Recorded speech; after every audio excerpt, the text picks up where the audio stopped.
सिंहं कन्धाधी संरूढं नानालङ्कारभूषितम्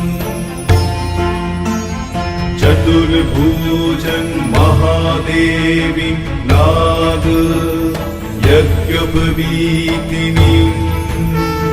शङ्खश्राङ्ग समायुक्त वामपाणिद्वयान्वितम् चक्रं च पञ्चबाणांश्च धारयन्तीं च दक्षिणे रक्तवस्त्रपरिधानं बालर्कसदृशीतनुम्